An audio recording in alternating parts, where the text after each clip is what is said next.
শুনবেন, আল্লাহ নবীর কাছে একজন ব্যক্তি থাকতেন, নাম হলো আনাস রাদিয়াল্লাহু তাআলা আনহু। কি বললাম বলুন? আনাস, হযরত আনাস রাদিয়াল্লাহু তাআলা আনহু। উনি বলছেন, আমি 10 বছর নবীর সেবা করেছি।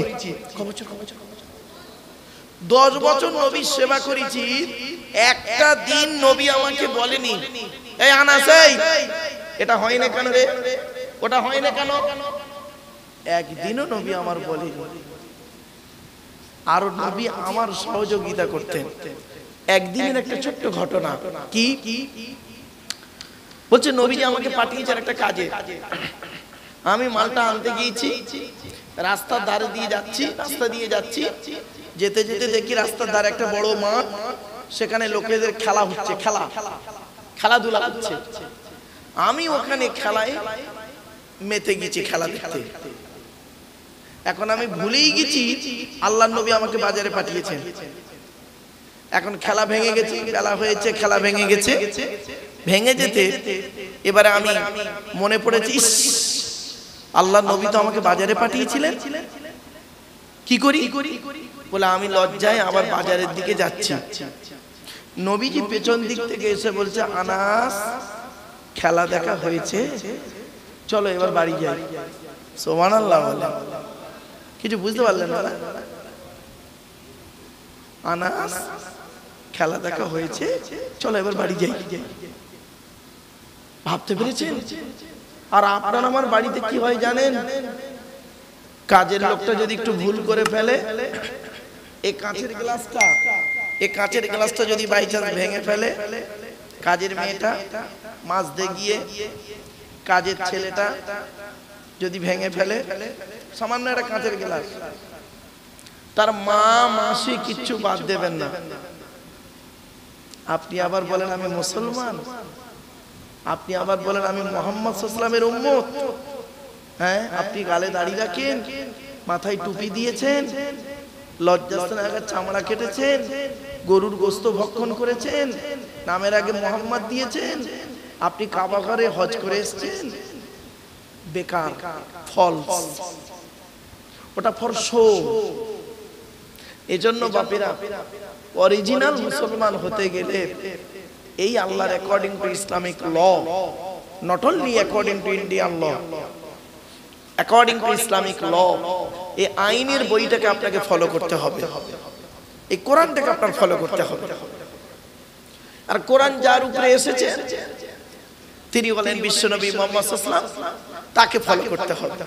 এটা হলো গাইড বুক, আর উনি হলেন গাইডার।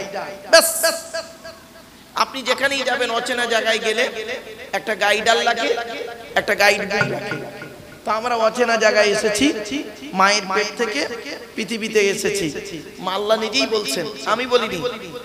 ওয়াল্লাহু আখরাজাকুম মিন বুতুনি উম্মাহাতিকুম লা তা'লামুনা শাইয়্যা। আল্লাহ বলছেন, আমি আল্লাহ তোদের মায়ের পেটের ভেতর থেকে বের করেছি। লা তা'লামুনা শাইয়্যা, পৃথিবীর কিছুই তুই জানতি না, ঠিক না বেঠিক? ওয়া জাআলা লাকুমুস সামআ, আমি আল্লাহই তোর শোনার জন্য কান দান করেছি। ওয়াল আবসার, তোর দেখার জন্য চোখ দান করেছি। ওয়াল আফইদা, বোঝার জন্য হৃদয় দান করেছি। তুই কেন আমাকে ডাকবি না? সুতরাং আমার এই গাইড বুকটাকে তুই ফলো কর। আর কাকে ফলো করবি? আইকন করিস, আইকন, আইডল, আইকন, মডেল। আরে যদি আইকন করতে হয়, অন্য কোন ব্যক্তিকে আইকন করিস না, আমি যাকে পাঠিয়েছি তাকে তুই আইকন হিসেবে ধরে নে, তাকে তুই মডেল হিসেবে ধরে নে, তাকে তুই রত্ন বলে মেনে নে। তিনি হলেন বিশ্বনবী মুহাম্মদ সাল্লাল্লাহু আলাইহি ওয়াসাল্লাম। জোরে বলুন সুবহানাল্লাহ। আমরা মুহাম্মদ সাল্লাল্লাহু আলাইহি ওয়াসাল্লামকেই বাদ দিয়েছি, তার আদর্শটাই বাদ দিয়েছি, কোরআনের সংবিধানটাই বাদ দিয়েছি, দিয়ে মানুষের তৈরি কিছু জিনিস সেইটার উপরে ফলো করছি। তা কি করে আমাদের উপর আল্লাহর রহমত নাযিল হবে? আল্লাহ বলছে, আমার তৈরি মতবাদের উপরে দাঁড়া, আমি যেভাবে বলেছি ওইভাবেই চল, তোর কোনো সমস্যা হবে না। আমার নবী যেভাবে চলেছে ওইভাবে চল, তোর কোনো প্রবলেম হবে না। তুই আমার কথাটাই মানলি না, আমার নবীর কথাটাও গুরুত্ব দিলি না, বাস্তবায়ন করলি না। কে কোন ব্যক্তি বলেছে তাকে তুই মূল্যায়ন করতে শুরু করলি, তাহলে তুই তোর মতো দেখে রে। সুতরাং পৃথিবীতে মার খেলে আমারে আর বলিস না, করোনা রোগে ভুগতে গেলে আমারে আর বলিস না। আল্লাহ বলছেন আমি তোদের বিপদ আপদ মুসিবত করে নিয়েছি, আমি বিপদ আপদ মুসিবত দিই না। ওয়ামা আসাবাকুম মিন মুসিবাতিন ফাবিমা কাসাবাত আইদিকুম ওয়া ইয়াফু আন কাসীর। আল্লাহ বলছেন আমি কারোর বিপদ আপদ মুসিবত দিই না, ওই বিপদ আপদ মুসিবত তোরা দুই হাতে উপার্জন করিস। ঠিক না বেঠিক? ছেলেটার ক্যান্সার হয়েছে, ক্যান্সার হয়েছে ছেলেটার, ছেলেটা মারা যাচ্ছে, লিভার ফাংশনে মারা যাচ্ছে, কিডনি দুটো ড্যামেজ হয়ে গেছে, ব্রেনটা স্ট্রোক করেছে, হার্টটা ব্লক হয়ে গেছে। আমরা কি করি? যখন ব্লক হয়ে যাচ্ছে তখন আল্লাহকে ডাকি, এই বাচ্চা যা বাবা যা। বাচ্চাগুলোকে পাঠিয়ে আমাকে যখন তুলবেন না, আমার আলোচনা একটু আলাদা গো বাপ। আল্লাহ বলছেন তো দেহের মধ্যে চারটে জিনিস দিয়েছি গুরুত্বপূর্ণ। 1 number brain, 2 number heart, 3 number liver, 4 number kidney. এই চারটে জিনিসকে ঠিক রাখার জন্য মুহাম্মদ সাল্লাল্লাহু আলাইহি ওয়াসাল্লামকে বলে দিয়েছি এই এই এই এই কথাগুলো ওদের বলো আর তুমি নিজে করো।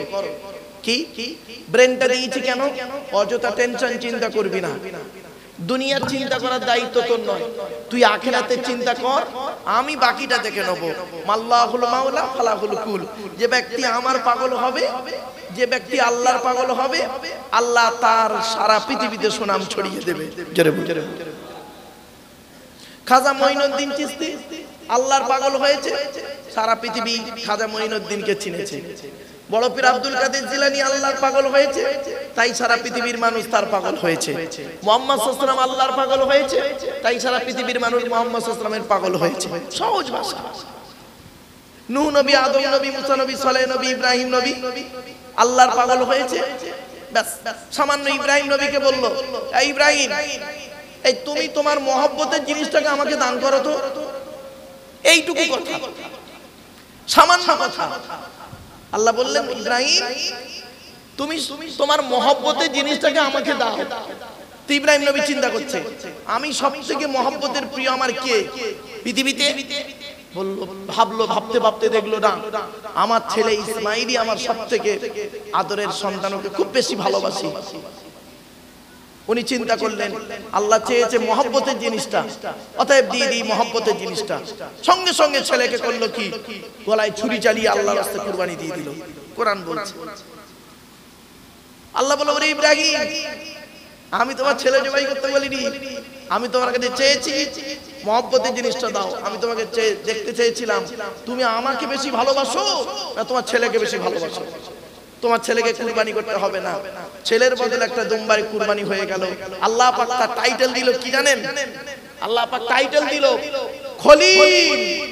ইব্রাহিম খলিলুল্লাহ। ইব্রাহিম মানে আল্লাহর অন্তরঙ্গ বন্ধু। জোরে বলে। এই তো সহজ ভাষা। এটাকে এত জটিল করছেন কেন? ধর্মটা খুব সহজ সরল। আমরা যত রকম জটিল করে নিয়েছি, জটিলটা কিভাবে করেছি দেখবেন। ইসলামে বলা আছে মাথায় কিছু দিয়ে তুমি নামাজটা পড়ো। আমরা দেখলাম ও টুপিটা গোল না লম্বা না উঁচু না বেঁকা না টেরা না পাঁচকলি, এইসব নিয়ে মারামারি শুরু করে দিলাম। গোল টুপি, লম্বা টুপি, চেরা জামা, ফাড়া জামা, ব্যাস। ইসলামে বলা হয়েছে সতরটাকে ঢাকো। সতর ঢাকো মানে লজ্জাস্থানটাকে ঢাকো। আমরা কি করলাম? ঢেকেছে কিনা দেখিনি, কি দিয়ে ঢেকেছে ওইটার উপরে ফতোয়া দিচ্ছি। ও পায়জামা পরে নামাজ পড়েছে, ওর নামাজ কবুল হয়ে গেছে। ও লুঙ্গি পরে নামাজ হয়েছে, ওর নামাজ মকবুল হয়ে গেছে। ও প্যান্ট স্যুট বুট পরে নামাজ পড়েছে, ও কাফের হয়ে বেঈমান হয়ে গেছে। নিজে নিজেই ফতোয়া তৈরি করে দিলাম।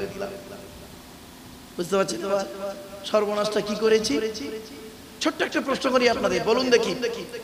বক্তারা আপনাদেরকে বলেছেন, আলেমরা বলেছেন, হাদিসেও এসেছে, মানুষ মরে গেলে কবরে আপনাদের প্রশ্ন হবে, আমাকে প্রশ্ন জবাব দিতে হবে। মান রব্বুকা, তোর রব কে? মান নবিয়ুকা, তোর নবী কে? মা দীনুকা, তোর দ্বীন কি? এই তিনটি প্রশ্ন হবে তো নাকি বাবা? বলুন একটু। আচ্ছা, কোনদিন কোন বক্তা বলেছেন যে তোর কবরে একটা এক্সট্রা প্রশ্ন হবে, মা সিলসিলাতুকা? মা সিলসিলাতুকার বাংলা মানে শুনবেন তো, সিলসিলাটা কি? তুই কোন সিলসিলার লোক ছিলিস পৃথিবীতে? তবলিগ না ফুরফুরা না বেরেলি না ওয়াহাবি না জামাতে ইসলামী না আহলে হাদিস? এটা বুঝি জিজ্ঞাসা করবে না? তাহলে এই প্রশ্ন কবরে হবে না। আচ্ছা, কিয়ামতের মাঠে কি আল্লাহ এই প্রশ্ন করবেন যে তুই পৃথিবীতে তবলিগ ছিলিস না ফুরফুরা ছিলিস না বেরেলি ছিলিস না গোল টুপি পরতিক না লম্বা টুপি পরতিক? এই প্রশ্ন কিয়ামতের মাঠে হবে না। তাহলে যে প্রশ্ন কিয়ামতের মাঠে হবে না, কবরে হবে না, পৃথিবীতে কয়েকদিন তো বাঁচবেন, তা সেইটা নিয়ে মারামারি করেন কেন মূর্খের মতো? চলুন, যে প্রশ্ন কিয়ামতের মাঠে হবে সেই প্রশ্নের উত্তর আমরা খুঁজতে বের করি, খুঁজতে শুরু করি। কিয়ামতের মাঠে প্রশ্ন করা হবে, তুই বাপ স্বামী হিসাবে কতটা ভালো, স্বামী হিসাবে কতটা ভালো, তোর স্ত্রীর সঙ্গে কিরূপ আচরণ করেছিস? আমার মুহাম্মদ সাল্লাল্লাহু আলাইহি ওয়াসাল্লাম তার স্ত্রীর সঙ্গে যেরূপ আচরণ করেছে, তুই কি তোর স্ত্রীর সঙ্গে সেইরূপ আচরণ করেছিস?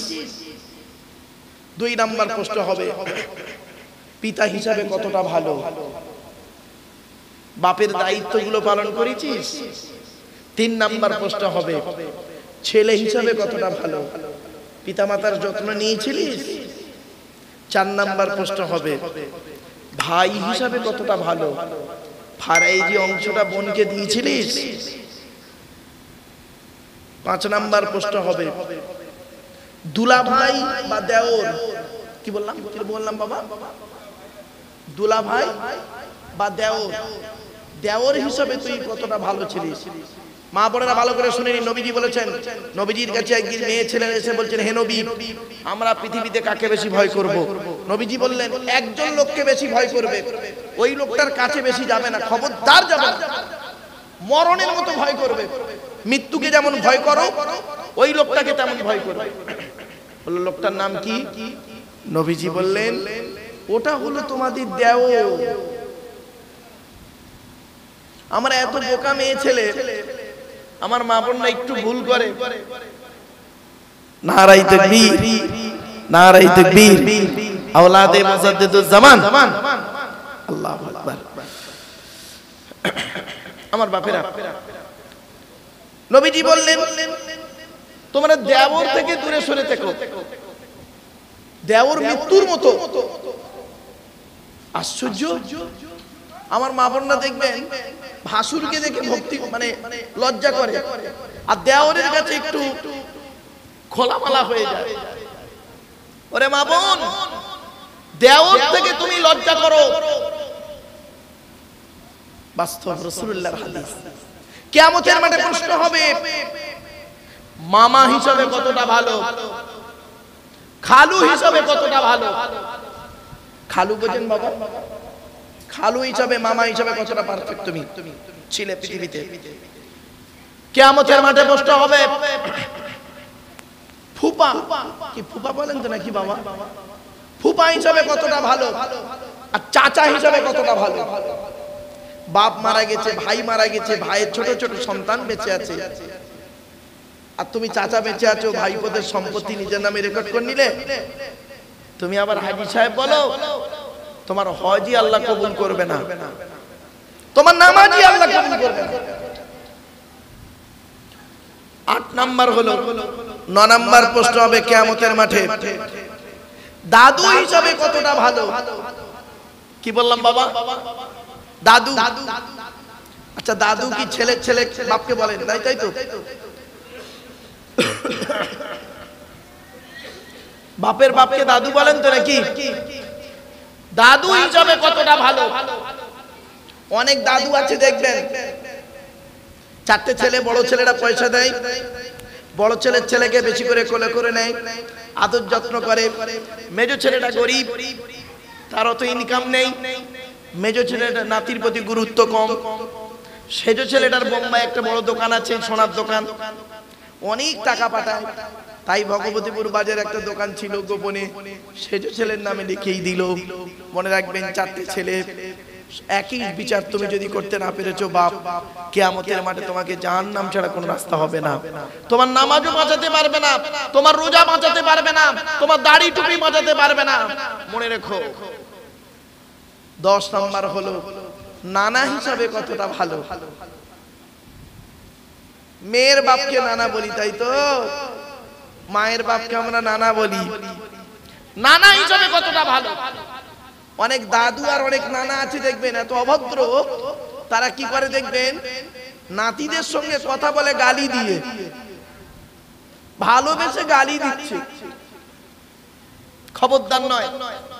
আবার অনেক ব্যক্তি আছেন এত মূর্খ, এতটাই ইসলাম সম্পর্কে অজ্ঞ, তারা কি করে, নবীজি আমার ফাতেমা ছেলে হাসান হোসেনকে খুব ভালোবেসেছে, তাই আমি মেয়েকে খুব ভালোবাসি, মানে নবীর সুন্নাত আদায় করি। ওরে মাথা মোটা মুসলমান, নবীর যদি কোনো পুত্র সন্তান থাকতো আর পুত্র সন্তানের যদি কোনো ছেলে থাকতো, নবী ছেলেকেও ভালোবাসতেন। জোরে বলুন। আল্লাহ তো নবীর পুত্র সন্তান রাখেনি, তাই ভালোবাসেনি। কন্যা সন্তান রেখেছেন। কন্যা সন্তান কি অনেক মানুষ আছে দেখবেন, আমি মেয়েকে খুব ভালোবাসে, মেয়ের ছেলেকে খুব ভালোবাসে, ছেলের ছেলেকে অত গুরুত্ব দেয় না, ছেলের মেয়ে কত গুরুত্ব দেয় না। শুনে নিন, এই কোরআন বলছি, আল্লাহর কসম করে বলে যাচ্ছি গো বাপ, এই কোরআনে আছে। আমার বাবার কথা নয়, আমার নিজের কোনো আমার নিজস্ব কোনো কথা আপনাদের সঙ্গে শেয়ার করছি না, এই কোরআনের কথা আপনাদের সঙ্গে শেয়ার করছি। আমি আপনাদের অনুরোধ করে বলে যাচ্ছি, আপনারা এই কোরআনকে ফলো করুন। হাতে ধরে বলে দেন, চলুন আজকের এই কোরআনের সংক্ষিপ্ত আলোচনা হবে। মা বোনেদের বলি, মায়েরা বোনেরা, আলোচনা করতে করতে আমি জাহান্নামী নারীর কথা বলবো, জান্নাতি নারীর কথা বলবো। আপনারা বাড়িতে গিয়ে ভাববেন, আপনি নিজেই বিচার করবেন, আমার মেয়েটা জান্নাতি না জাহান্নামী, আমার বউটা জান্নাতি না জাহান্নামী, আমার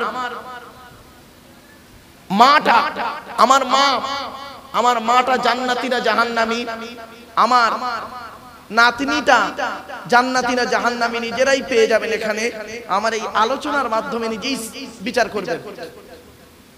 জাহান্নামী নারীর আলোচনা করব, জান্নাতি নারীর আলোচনা করব, জাহান্নামী পুরুষের আলোচনা করব, জান্নাতি পুরুষের আলোচনা করব। অসুবিধা হবে? ব্যাস, আলোচনার মাধ্যমে আসবে আজকে। এই বাচ্চারা, কোনো আওয়াজ নয়, চুপচাপ। তবে ওই আলোচনার আগে একটা ছোট্ট কথা বলে নিচ্ছি। চুটকি বলে জানেন তো, মাঝে মাঝে চুটকি, তো ছোট্ট একটা চুটকির মতো কথা বলছি, মনে রাখবেন। নিজের স্ত্রী হলো নিম পাতা। কি বললাম? নিজের স্ত্রী হলো নিম পাতা। আচ্ছা, নিম পাতা খেলে টক লাগে না মিষ্টি লাগে? তিতো লাগে। তো নিজের স্ত্রীর কথা হলো নিম পাতার মতো, যত খাবে তত সুগারটা কমে যাবে। আর অন্যের স্ত্রী হলো রসগোল্লা, যত কথা বলবে, যত ব্যবহার করবে, সম্পর্ক রাখবে, তত চচ্চড় করে সুগার টেনশন বাড়বে। কথাটা হয়তো শুনতে খারাপ লাগলো, কিন্তু অতি বাস্তব কথা। আমি গবেষণা করে কথাটি বললাম, আর বাস্তব থেকে উদাহরণ তুলে ধরবো। ধৈর্যের পরিচয় একটু দিন। চলো, সর্বপ্রথম আমাদের আলোচনা করতে হবে সৃষ্টিকর্তা নিয়ে। সংক্ষেপে সৃষ্টিকর্তা, আমি যেখানেই আলোচনা করি আল্লাহর আলোচনা প্রথম করি 5 মিনিট। কেন জানেন? যিনি আমাকে সৃষ্টি করেছেন, যিনি আমাকে সৃষ্টি করেছেন, যার দেওয়া পৃথিবীতে আমরা বাস করি, যার দেওয়া আকাশের পানি পান করি, যার দেওয়া অক্সিজেন ফ্রি নিয়ে কার্বন ডাইঅক্সাইড ছেড়ে দিই, যার দেওয়া আকাশের নিচের আকাশ থেকে পানি পান করি, যার দেওয়া মাটির তলা থেকে পানি তুলে পান করি, যিনি আমাকে বাঁচিয়ে রেখেছেন, যিনি আমাকে খামান, যিনি আমাকে হায়াত দিয়েছেন, যিনি আমার মৃত্যু দেবেন, তার গুণগানটা প্রথমেই করা উচিত। ঠিক না বেঠিক? তাই আজকে প্রথমে আমরা আল্লাহর আলোচনা করে নিচ্ছি। কি? আল্লাহর পরিচয় হলো 4টি। আল্লাহ নিজেই বলেছেন, কুল, নবী তুমি বলো, হুয়াল্লাহু আহাদ, সে আল্লাহ হলেন একক। 2 নাম্বার, আল্লাহুস সামাদ। আল্লাহ হলেন অমুখাপেক্ষী, আল্লাহ কারোর মুখাপেক্ষী নন, সারা পৃথিবী তার মুখাপেক্ষী। 3 নাম্বার লাম ইয়ালিদ ওয়া লাম ইউলাদ, আল্লাহ কাউকে জন্ম দেয়নি, আল্লাহ কেউ জন্ম দেয়নি। 4 নাম্বার ওয়া লাম ইয়াকুল্লাহু কুফুয়ান আহাদ, আল্লাহর সমকক্ষ কেউই নেই। এই হলো আল্লাহর 4টে পরিচয়। আল্লাহ যুগে যুগে নবী পাঠিয়েছেন, পৃথিবীতে অগণিত নবী এসেছেন। নবীর সংখ্যা একটা ধরা হয় 1,24,000। কত বললাম বাবা? এখানে বসে একটু মুখস্থ করে নেবেন, না জানলে জেনে নিন। নবী এসেছেন পৃথিবীতে মোট 1,24,000, অগণিত এসেছেন, একটা সংখ্যা ধরা হয়। রাসূল এসেছেন পৃথিবীতে 313 অথবা 315 জন। এই কোরআনে আছে মোটে 25 জন নবী রাসূলের নাম। তাহলে আর নবী রাসূলগুলো গেল কোথায়? আর নবী রাসূলগুলো জানতে গেলে শুধু কোরআন পড়লে হবে না, পেছনে হাদিসগুলোও পড়তে হবে।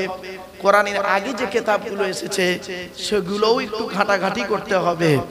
চলো, কোরআনের আগে এসেছে পৃথিবীতে 103টে কিতাব। কত কত কত আল্লাহ পাঠিয়েছেন? 103টে। কোরআন নিয়ে 104টা। তো কোরআনের পরিচয়টা লাস্টে দিচ্ছে, আগে 103টের পরিচয়টা দিই। 100টা হলো ছোট ছোট সহিফা, আর 3টা হলো বড় বড়। পৃথিবীর সবথেকে আকারে বড় ধর্মগ্রন্থের নাম হলো ইহুদিদের ধর্মগ্রন্থ, মুসা নবীর উপরে নাযিল হয়েছিল। কিতাবটি হলো 1000 পারা, রমজান মাসের 6 তারিখে নাযিল হয়েছে। জোরে বলুন। সত্যি আপনাদের দেখে মনে হচ্ছে হয় আপনারা কোনো বিষণ্ণতায় ভুগছেন, নইলে বাড়িতে স্ত্রীর সঙ্গে ঝগড়া হয়েছে, নইলে কিছু একটা সমস্যার মধ্যে এসে বসে পড়েছে। আচ্ছা, সুবহানাল্লাহ বলতে কি এতটাই কষ্ট? একবার সুবহানাল্লাহ বললে 10টা নাকি জোরে বল সুবহানাল্লাহ। সোজা আঙুলে কি না উল্টা মাখিয়ে দাও। চলো চলো চলো, যেন মনে হচ্ছে যেন বউয়ের সঙ্গে ঝগড়া করে এসে বসছে। সুবহানাল্লাহ বলতে যেন কষ্ট হচ্ছে। কেন? চলো চলো। এরপরে আল্লাহ বললেন কি, একটি কিতাব পাঠিয়েছিলেন, তার নাম হলো জবুর কিতাব, দাউদ নবীর উপরে 150 পারা, রমজান মাসের 12 তারিখে। এরপরে আল্লাহ কিতাব পাঠিয়েছেন, কিতাবটির নাম ইনজিল কিতাব, খ্রিস্টানদের ধর্মগ্রন্থ, যাকে বলে বাইবেল। ও 2টো ভাগ, ওল্ড টেস্টামেন্ট, নিউ টেস্টামেন্ট। কিতাবটি এসেছে ইনজিল কিতাব ঈসা নবীর উপরে 27 পারা, রমজান মাসের 18 তারিখে। সর্বশেষ এই কিতাবটি কোরআন এসেছে 30 পারা, মুহাম্মদ সাল্লাল্লাহু আলাইহি ওয়াসাল্লামের উপরে এসেছে। কবে বলে দিচ্ছি, একটু শুনে নিন কোরআনের পরিচয়। এই কোরআন আল্লাহর তরফ থেকে জিবরাইলের মাধ্যমে হযরত মুহাম্মদ সাল্লাল্লাহু আলাইহি ওয়াসাল্লামের উপরে আরবের মক্কা নগরের নিকটবর্তী একটি গুহাটির নাম হলো হেরা। হেরা নামক গুহাতে 610 খ্রিস্টাব্দে 1 ফেব্রুয়ারি সোমবার, কত বললাম, কত খ্রিস্টাব্দ? 610। কত? এগুলো মনে রাখবেন। আজকের কত খ্রিস্টাব্দ? অক্টোবরের কত তারিখ? আজকের 5 তারিখ। তাহলে 5-10-2024 খ্রিস্টাব্দ আজকে। আর কোরআন এসেছে মানে 1 ফেব্রুয়ারি, মানে 2-1-2, তাই তো? 1-2-610। তাহলে 1-2-610 সোমবার ছিল, আর আজকের হলো 5-10-2024। কি বার হলো আজ? শনিবার। মাইনাস প্লাস করলেই পেয়ে যাবেন কতদিন আগে কোরআন নাজিল হয়েছে। বাবাজি, আমার ওয়াজ শুনতে গেলে এই জিনিসগুলো অন্য জায়গায় পাবেন কিনা জানি না, তবে এখান থেকে অনেক জিনিস আপনি জানতে পারবেন। চলো, 610 খ্রিস্টাব্দে 1 ফেব্রুয়ারি সোমবার কোরআনের প্রথম আয়াত নাজিল হলো, ইকরা, রিড, পড়ো পড়ো পড়ো। এই কোরআনে 82 জায়গায় রয়েছে নামাজের কথা, 92 জায়গায় রয়েছে লেখাপড়ার কথা। তাহলে কোন সংখ্যাটি বেশি, 82 না 92? তাহলে লেখাপড়া কেন করো না বাবা? নবীজি বলেছেন, উতলুবুল ইলমা মিনাল মাহদি ইলাল লাহাদ, দোলনা থেকে নিয়ে কবর পর্যন্ত লেখাপড়া শেখো। এ মুসলমানের বাচ্চা 8 পাস করলো, 9-এ উঠে চলে গেল জরি দর্জি ফুল মেশিনের কাজ করতে, সোনার কাজ, গড়ির কাজ, বলের কাজ, ছেলাইয়ের কাজ, ঝালাইয়ের কাজ, দুলোর কাজ। আর যদি একটু সেট হয়ে গেল, আর তো দেখতেই হবে না, চিন্তার কোনো কারণ নেই। মনে রেখো, টাকা তোমার সঙ্গে যাবে না, টাকা তোমার সঙ্গে যাবে না, গাড়ি বাড়ি সঙ্গে যাবে না, এসি ঘরটাও সাথে যাবে না, সঙ্গে যাবে শুনে রেখে দাও আমার আমার আমার আমার করছো, আমার আমার আমার আমার করছো, তিনটে জিনিস নিজের, তিনটে জিনিস নিজের আর বাকি সব অন্যের। কি কি মনে রাখবেন? এক নাম্বার, তুমি যে জ্ঞান অর্জন করেছো, যে শিক্ষা অর্জন করেছো, যে আমল করেছো, ওই আমলটা হলো তোমার, কেউ নিতে পারবে না, তোমারই থাকবে। দু নাম্বার হলো তুমি যেটা পরে ছিঁড়ে ফেলেছো, ওই ছেঁড়া মালটা তোমার। আমার গায়ে যে জামাটা আছে আমি ব্যবহার করে যদি ছিঁড়ে ফেলি, ছেঁড়া জামাটা হবে আমার আমার আমার আমার। তিন নাম্বার হলো, বুঝতে পারেননি, যেটা খেয়ে হজম করে মাল পেছন দিয়ে বের করেছো ওটাই তোমার, আর বাকি সব অন্য। বাড়ি থেকে ভাববে, আমি একটু হাসির ছলে কথা বলি কেন জানেন? এটা বাস্তব কথা। তাই সৃষ্টিকর্তা বললেন তো দেহের মধ্যে চারটে গুরুত্বপূর্ণ অঙ্গ দিয়েছি, ব্রেন, হার্ট, লিভার, কিডনি, এটাকে ঠিক রাখবি। দেহের মধ্যে 9টা ছিদ্র দিয়েছি, 2 নাক, 2 কান, 2 চোখ, একটা গাল, 7টা সামনে পেছনে, এই 9টা ছিদ্র। এই 9টা ছিদ্রের যে কোনো একটা ছিদ্র দিয়ে তোর আত্মাটা বের করে নেব। কত মানুষ মরে গেছে দেখবেন, লোকটা মারা গেছে, মুখটা খুলে দেখবেন, মুখ থেকে কাপড়টা সরিয়ে দেখবেন, গালটা হাঁ করে আছে। কত মানুষকে দেখবেন মারা গেছে, কত মেয়ে ছেলে বেটা ছেলে দেখবেন মারা গেছে, পেশাব পায়খানা ফিরে ফেলেছে। কত মেয়ে ছেলে বেটা ছেলে মারা গেছে দেখবেন, মুখ থেকে কাপড়টা সরিয়ে দেখবেন, চোখটা বড় করে চেয়ে আছে। কত ছেলে বেটা ছেলে মেয়ে ছেলে দেখবেন মারা গেছে, ঘাটটা বেঁকে হাতটা খিচে আছে। আবার কত নারী পুরুষকে দেখবেন মারা গেছে, কাপড়টাতে মুখটা তুলিয়ে দেখবেন, দেখলে মনে হবে লোকটা ঘুমিয়ে আছে। এবার আপনারাই এখানে বসে সিদ্ধান্ত নিন কেমন ভাবে মরতে চান। যদি ভালোভাবে শান্তিতে মরতে চান তাহলে কিছুক্ষণ সময় দিয়ে যান, কোরআন হাদিসের কিয়াসের আলোচনাগুলো শুনে আমল করে যান। অসুবিধা হচ্ছে? হ্যাঁ, বাচ্চাগুলো বুঝতে পারছে? চলো। তাই এবার আসছি, কোরআন এসেছে কবে বলে দিলাম। কোরআনের ভিতরে কি আছে? 30টা পারা, 540টা রুকু, 114টা সূরা, 14 থেকে 15 খানা সাজদা, 7টা মানজিল, 8 থেকে 12 খানা সাক্তা, 6666টা আয়াত, কেউ বলেছেন 6236টা, 3,23,215টা অক্ষর। এই কোরআন 22 বছর 9 মাস কয়েকদিন কম বেশি 23 বছর ধরে কোন ঘটনাকে কেন্দ্র করে, কোন ব্যক্তিকে কেন্দ্র করে, কোন বস্তুকে কেন্দ্র করে এই কোরআনের আয়াতগুলো নাজিল হয়েছে। 6000-এর বেশি আয়াত নাজিল হয়েছে, 12,000 জায়গায় নাজিল হয়েছে। কটা জায়গার নাম জানেন? মক্কা আর মদিনাই তো জানেন, আর জানেন না? মক্কা আর মদিনাই জানেন, 12,000 জায়গায় নাজিল হয়েছে। ভাবতে পারবেন না? এই কোরআনের ভিতরে সবই রয়েছে। কি নেবেন? সবই রয়েছে এর ভিতরে। দুঃখের বিষয় আমরা কোরআনটাকে মূল্যায়ন করলাম না। এই কোরআনকে সারা পৃথিবী গবেষণা করলো, আমরা মৌলবীরা, সকলে নয়, কিছু মৌলবী করলো কি, এই কোরআনটাকে ব্যবহার করলো তেল পড়া, পানি পড়া, ওয়াজ করা, খতম পড়া, তাবিজ পড়া, ঘর বন্ধ করা।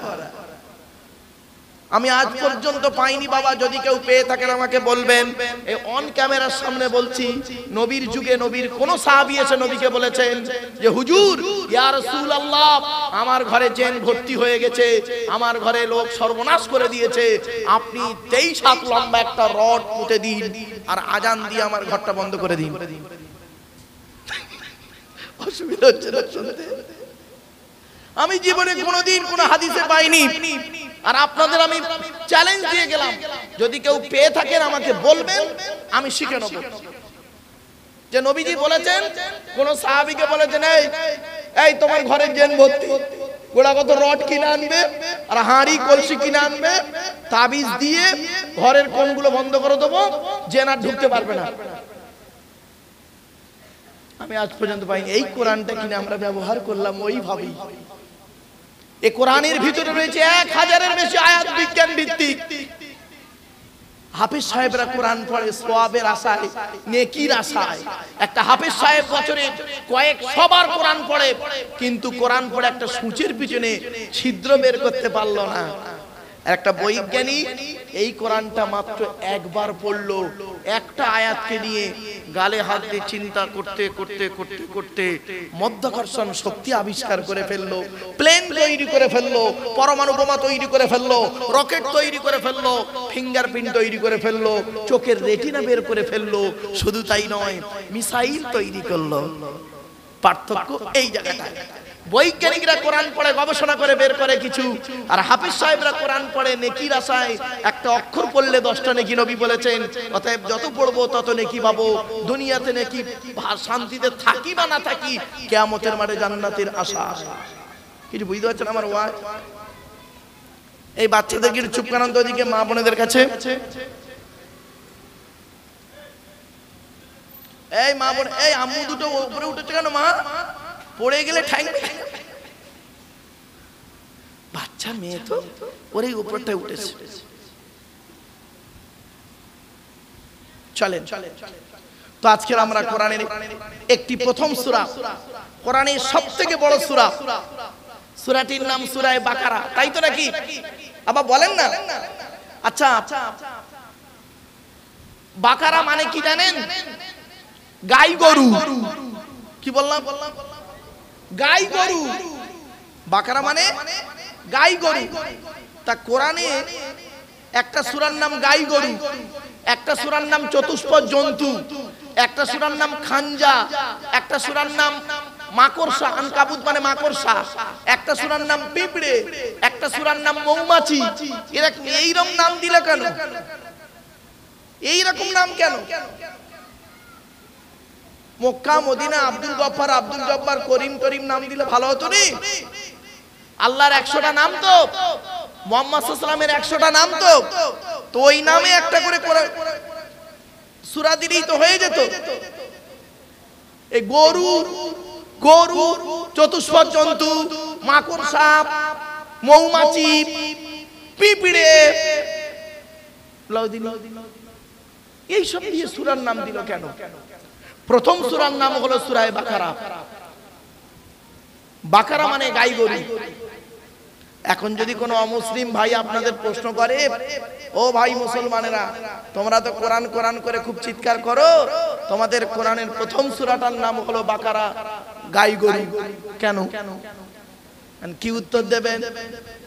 লাঠি সরারে মারামারি করবেন? কিন্তু না, উত্তর আপনাকে দিতেই হবে। উত্তরের ভিতরেই আছে, আমরা সেই উত্তরটাকে খুঁজিনি। আজ আপনাদের বলে যাচ্ছি, বাপ হাতে ধরে বলে যাচ্ছি, আপনারা যখনই ওয়াজ শুনতে যাবেন একটা জিনিসের উত্তর খুঁজে বের করবেন। খুঁজে তবে মজলিস থেকে উঠে বাড়ি যাবেন। একটা জিনিসের উত্তর খুঁজে তবে মজলিস থেকে বাইরে বেরোবেন। যদি খুঁজে না পান, জানবেন আপনার ওয়াজ শোনা বেকার হয়ে গেছে। কি উত্তর? কেন? কি বললাম? জোরে বলুন, জোরে বলুন। কেন? কেনর উত্তর খুঁজে বের করতে হবে।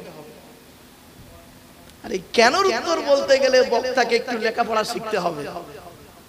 এজন্য বলি বাবা, আলেমের ওয়াজ শুনবেন। আমি আগেই বলে দিচ্ছি, আপনাদের এখানে আমি শেষে বসেছি, আপনাদের কি কোনো টাইম নির্ধারণ করা আছে বাবা? হ্যাঁ, মোটামুটি 2-3 ঘন্টা সময় দেওয়া যাবে ইনশাআল্লাহ? হ্যাঁ, আমি বাবা আমার জীবনে কোনোদিন ওই টাইম ধরে ওয়াজ করিনি বাপ। এটা আমার মায়ের আদেশ। আমার মা বলেছিলেন, আব্বা জীবনে যতদিন ওয়াজ নসিহত করবেন, দুটো জিনিস করবে না। এক নাম্বার, বেওজুতে ওয়াজ করবে না। তো বাবা আজ পর্যন্ত আমি কোনোদিন বেওজুতে ওয়াজ করি নাই। এখনো ওযু আছে, আল্লাহ আমার রেখেছে। যত কষ্ট হোক, এক রাতে যদি দুটো জলসা হয়, এই এলাকায় এক রাতে দুটো জলসা করেছি, জ্বর গায়ে, তবু ওযু করে আমি এসেছি। এক নাম্বার, বেওজুতে ওয়াজ করিনি জীবনে কোনোদিন। আর 2 নাম্বার, আমার মা বলেছিলেন, আব্বা টাইম ধরে ওয়াজ করো না। তা আমি বলেছিলাম, কেন, টাইমের মূল্য আছে না অনেক? বলে, বাবা সব জায়গায় টাইমের মূল্য দেখাতে যেও না। আমি বললাম, কেন? বলে, ধরো তুমি 2 ঘন্টা ওয়াজ করলে, কোরআন হাদিস থেকে 2 ঘন্টা, একটা লোক হেদায়েত হয়নি। তুমি 10 মিনিট বেশি বলেছো, ওই 10 মিনিটের ভিতরে আল্লাহ পাক এমন একটা কথা তোমার জবান থেকে বের করিয়ে নিয়েছে, আর সেই কথাটা 10 জন মানুষ আমল করেছে, কিয়ামতের মাঠে নাজাতের ওসিলা ওটাই হয়ে যাবে। জোরে বল। তোমার 2 ঘন্টা বোকা বেকার হয়ে গেছে। ওই 10 মিনিট একটা কথা এমন মুখ থেকে বের করেছে। অতএব আল্লাহর ইবাদতের কাছে তুমি টাইম নির্ধারণ করো না। কাউকে যদি বলা হয় জোহরের নামাজ 4 রাকাত ইমাম সাহেব তুমি পড়াবে মাত্র 4 মিনিটে, পারবেন? পারবে না। 4 মিনিটও হতে পারে, 5 মিনিট হতে পারে, 3 মিনিট হতে পারে, আবার 10 মিনিটও হয়ে যেতে পারে। এটা মনে রাখবেন, আল্লাহ এতে খুশি হয়, খুশি হয়, মনে রাখবেন। অনেকে হয়তো আমার কথার সঙ্গে একমত নাও হতে পারেন, তাদের ব্যক্তিগত মতামত। তবে আমি যতটুকু আমার মায়ের কথাকে আমল করি, গুরুত্ব দিই, সেই দিক লক্ষ্য রেখে বলি বাস্তব কথাই। চলো, সেজন্য আপনাদেরকে আমি 2.5-3 ঘন্টা একটু সময় নিয়েছি, অনুরোধ করে বলি। চলেন, কোরআন নাজিল হলো, কোরআনের পরিচয়টা সংক্ষেপে বলে দিলাম। এবারে কোরআন যার উপরে নাজিল হয়েছে তার নাম কি? আমাদের নবী মুহাম্মদ সাল্লাল্লাহু আলাইহি ওয়াসাল্লাম, তাই তো ভাই? আচ্ছা আসুন এবার নবীর পরিচয়টা দিই, তারপর সূরা কোরআনে ঢুকবো। আচ্ছা, মুহাম্মদ সাল্লাল্লাহু আলাইহি ওয়াসাল্লাম কোন বংশে জন্মগ্রহণ করেছেন? কুরাইশ বংশে। কুরাইশটা কে শুনে নিন। মুহাম্মাদের বাপের নাম আব্দুল্লাহ, আব্দুল্লাহর বাপের নাম আব্দুল মুত্তালিব, আব্দুল মুত্তালিবের বাপের নাম আব্দুল মান্নাফ, আব্দুল মান্নাফের বাপের নাম হাশেম, হাশেমের বাপের নাম কুসাই, কুসাইয়ের বাপের নাম কিলাব, কিলাবের বাপের নাম মুররা, মুরার বাপের নাম লুবাই, লুবাইয়ের বাপের নাম কাব, কাবের বাপের নাম গালিব, গালিবের বাপের নাম ফিগির, ফিগির থেকে কুরাইশ বংশ এসেছে। দেখেছেন চণ্ডীতলা থানার লোকেদের একটা অভ্যাস কি জানেন? এইটাই যদি আমি টেনে টেনে বলতাম জোরে সুবহানাল্লাহ বলতো। কেটে কেটে বলছি তো সুবহানাল্লাহ জোরে বেরোবে না। আর এক্ষুনি যদি বলি টেনে টেনে, দিল জানের মা দিল ছটা আন্ডা, আল্লাহ তার কবরি করু জান ঠান্ডা, এরা বলবে সুবহানাল্লাহ।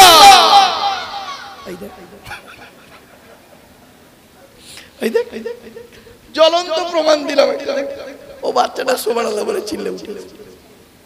তার মানে আপনাদের মাথায় ঢুকিয়ে দিয়ে গেছে কিছু বক্তা যে টেনে বলার পরে সুবহানাল্লাহ বলতে হয়। ও গালাগালি দুক আর ভালো কথা বলুক।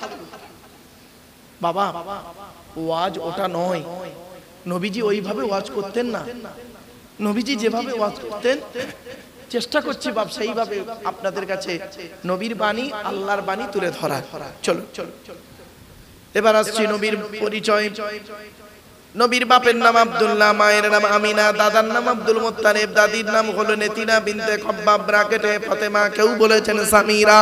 নবীর নানার নাম আব্দুল ওয়াহাব জুহরি, নবীর নানির নাম বারিরা বা বাররা, নবীর দুধ মার নাম হালিমা, নবীর দুধ বাপের নাম হারেস, নবীর দুধ ভাইয়ের নাম আব্দুল্লাহ, নবীর বাপের নাম আব্দুল্লাহ, নবীর দুধ ভাইয়ের নাম আব্দুল্লাহ। দুটো যেন এক করে ফেলবেন না। নবীর জন্ম 570 খ্রিস্টাব্দে। ইংরেজি কি মাস ছিল? 29 আগস্ট। আরবি মাস ছিল রবিউল আউয়াল মাস 12 তারিখ, মতান্তরে 9 তারিখ, কেউ বলেছেন 8 তারিখ। সোমবার শবে সাদেকের সময় আরবের মক্কা নগরী কুরাইশ বংশে নবীর জন্ম। নবীর বাপেরা হলো 10 ভাই, নবীর মায়েরা হলো 19 বোন। নবীর 9টা চাচা, 18টা খালা, 6টা ফুপু, 7টা ছেলে মেয়ে। নবীর পরিচয় জানবেন না আপনি, ইয়া নবী সালামু আলাইকা বললি হয়ে যাবে। বাহ, খবরদার নয়, শুনে নিন। আপনি এই কোরআন, আপনি আমাকে ডেকেছেন কেন? আমার পরিচয় জেনে ডেকেছেন। এই প্যান্ডেলওয়ালাকে ডেকেছেন কেন? প্যান্ডেলওয়ালার নারী নক্ষত্র জেনে তবে 1000টা প্যান্ডেলওয়ালার মাঝখানে আপনি এই প্যান্ডেলওয়ালাকে নির্বাচন করেছেন। এই মাইকওয়ালাকে ডেকেছেন কেন? 4-5টা মাইকওয়ালার ভালো করে টিপেছেন, টেপার পরে এইটা টিপতে পারেননি, শক্ত মতো আছে, তাই এইটাকে ডেকেছেন। ওকে ঘুমিয়ে পড়ছে না জেগে আছে? তুই আছিস তো থাকবো, পালাস না। যাই হোক, চলো। এই ও দোস্ত পালাচ্ছে নাকি? ওর প্রেমিকা ফোন করেছে নাকি রে? ও আচ্ছা তাই যা যা যা, পালা পালা যা। ইয়াং ছেলেদের কানে ফোন থাকলে খুব টেনশন। চলো চলো একটু হাসি, চলো মাঝে মাঝে একটু মাইন্ডটা ফ্রি করতে হয়। চলো বাবা। নবীর 9টা চাচা। কটা কটা কটা কটা? 9টা চাচা। কে কে? বড় চাচার নাম হারেস, হারেস, জুবায়ের, মুকাইয়িম, ফাইদা, জাইদা, আবু লাহাব, হামজা, আব্বাস, আবু তালিব। নবীর বাপ হলো আব্দুল্লাহ। এই তো 9টা চাচা বলে দিলাম। চলো বাপ, এবার আসছি নবীর উপরে কোরআন নাজিল হয়েছে। এই কোরআন পড়তে গেলে সর্বপ্রথম কয়েকটা জিনিস লাগবে। কোরআনকে আজকে প্রশ্ন করি, হে কোরআন তুমি বলো তোমাকে পড়তে গেলে কি করতে হবে? তোমার পরিচয় কি বলো? কোরআন নিজেই জানিয়ে দিচ্ছে, ইন্নাহু লাকুরআনুন কারীম ফি কিতাবিম মাকনুন লা ইয়ামাসসুহু ইল্লাল মুতাহহারুন। কোরআনের 27 নম্বর পারার একেবারে 15 নম্বর লাইন, সূরার নাম সূরা ওয়াকিয়ার মধ্যে আল্লাহ পাক বলে দিলেন, এই কোরআন হলো মর্যাদাশীল কোরআন। আল্লাহ পাক এই কোরআনকে লাউহে মাহফুজে সংরক্ষিত রেখেছেন। লা ইয়ামাসসুহু ইল্লাল মুতাহহারুন, বিনা পবিত্রতায় কোরআনকে স্পর্শ করা যাবে না। এবার প্রশ্ন করুন, কোরআন তুমি বলো, হে কোরআন তুমি বলো, তোমাকে স্পর্শ করতে গেলে কি করতে হবে? কোরআন জানিয়ে দিচ্ছে, আগে নাপাক থেকে পাক হও। কিভাবে নাপাক থেকে পাক হব? কোরআন জানিয়ে দিচ্ছে, ইয়া আইয়ুহাল্লাযীনা আমানু ইযা কুমতুম ইলাস সালাতি ফাগসিলু ওয়ুজুহাকুম ওয়া আইদিয়াকুম ইলাল মারাফিকি ওয়ামসাহু বিরুউসিকুম ওয়া আরজুলাকুম ইলাল কাবাইন। 6 নম্বর পারা 7 নম্বর পৃষ্ঠার 1 নম্বর লাইন, সূরার নাম সূরা মাইদার মধ্যে আল্লাহ পাক বলে দিলেন, হে ঈমানদার বান্দাগণ, এই কোরআন তেলাওয়াত করতে গেলে, নামাজ শুরু করতে গেলে সর্বপ্রথম তোরা ওযু করে নিবি। ওযুর ফরজ হলো 4টি। কয়টি?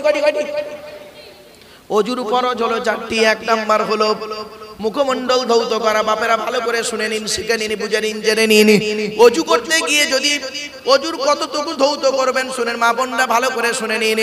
এই চুলের গোড়া থেকে নিয়ে থুতনি পর্যন্ত, এখানের লতিকা থেকে নিয়ে অপর কানের লতিকা পর্যন্ত। যদি কারো দাড়ির গোড়া যদি না ভেজে ওযু হবে না। দাড়ি, ঘন দাড়ি যাদের আছে খিলাল করে নেবেন। মা বোনেদের বলে যাচ্ছি, ভালো করে ধৌত করবেন। অনেক সময় দেখবেন ওযু 2 রকমের হয়, শীতকালে আর গ্রীষ্মকালে। গরমকালে ওযু করতে গিয়ে কল থেকে আর বাবু ওঠে না, আর শীতকালে কলের কাছে যেতেও চায় না, কোন রকম মুখে মেরে দিয়ে ছুটে পালায়। শুনে রেখে দেয়, এই জন্য অনুরোধ করে বলে যাচ্ছি, 2 নাম্বার হলো ওয়াইদিয়াকুম ইলাল মারাফিকি, হাতের কনুইয়ের উপর পর্যন্ত ধৌত করো। 3 নাম্বার মাথা মণ্ডল মুসা করো, ওয়ামসাহু বিরুউসিকুম। 4 নাম্বার হলো ওয়ারজুলাকুম ইলাল কাবাইন, পায়ের গাঁটের উপর পর্যন্ত ধৌত করো। ওযু 4টে ফরজ বলে দিলাম। এখন ওযু করতে গেলে পানির প্রয়োজন। ডাক্তারে আপনাকে নিষেধ করেছে পানি স্পর্শ করা যাবে না। আপনি এমন একটা জায়গায় গিয়েছেন, পানি পাচ্ছেন না, তখন কি করবে?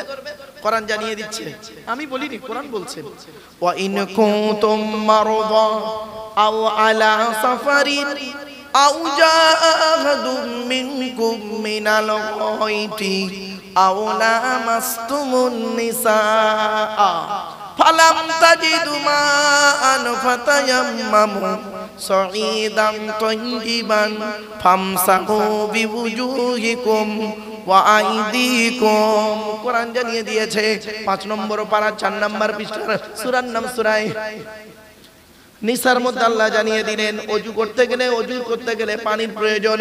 যদি ডাক্তারে পানি স্পর্শ করতে নিষেধ করে, যদি কোনো জায়গায় বেড়াতে যান, আল্লাহ কোরআনে বলে দিয়েছেন, ওয়া ইন কুনতুম মারদা, যদি তোদের রোগ হয়, আও আলা সাফারিন, অথবা তোরা যদি কোনো জায়গায় বেড়াতে যাস, আও জাহাদুম মিনকুম মিনাল গায়তি, অথবা পেশাব পায়খানা থেকে যদি তোরা আসিস, আওলা মাসতুমুন নিসা, যদি স্বামী স্ত্রী মেলামেশা সহবাস করিস, ফালাম তাজিদু মান, যদি পানি না পাওয়া যায়, ফাতায়াম্মামু, তায়াম্মুম করে নিবি। তায়াম্মুম কিসের দ্বারাই করব আল্লাহ বলে দাও। কোরআন বলছে টেনশন তুই নিবি না, তোর টেনশন মুক্ত করার জন্য আমি পৃথিবীর জমিনে নাযিল হয়েছি। কিসের দ্বারা তায়াম্মুম করবি? সাঈদান তাইয়িবান, পাক মাটি দ্বারা তায়াম্মুম করবি। তায়াম্মুমের ফরজ হলো 3টি। কটা? 1 নাম্বার নিয়ত করো, 2 নাম্বার ফামসাহু বিওয়ুজুহিকুম, মুখমণ্ডলে মুসা করো, ওয়াইদিকুম, হাত মুসা করে নাও। তাহলে ওযু হয়ে গেল, তায়াম্মুম হয়ে গেল। আরেকটা ফরজ বলবো আপনাদের, গোসলের ফরজ। গোসলের ফরজ হলো 3টি। কটা? অনেক লোক আছে গোসলের ফরজ জানে না। 1 নাম্বার হলো কি? গড়গড়া সহ কুল্লি করা। 2 নাম্বার নাকের নরম গোস্ত পর্যন্ত পানি পৌঁছানো। 3 নাম্বার সারা শরীরটা ভালো করে ধৌত করা। এই তিনটে ফরজ আদায় যদি না করেন আপনার সারা জীবন খেয়া সাবান দিয়ে ধুলেও তোমার গোসল নাপাক থেকে পাক হবে না। এই তিনটে ফরজ যদি আদায় করো তুমি পাক হয়ে গেলে, ওযু গোসল তায়াম্মুম করে ফেললাম।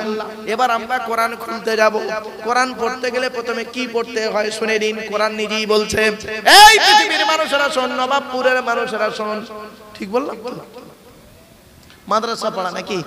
হ্যাঁ, নবাবপুর মাদ্রাসা পড়ার মানুষেরা শুনে রেখে দে। আমাকে খুলতে গেলে পড়তে গেলে কি করতে হবে? কোরআন বলছে, ইজা করাআতাল কুরআনা ফাস্তাইয বিল্লাহি মিনাশ শাইতানির রাজিম।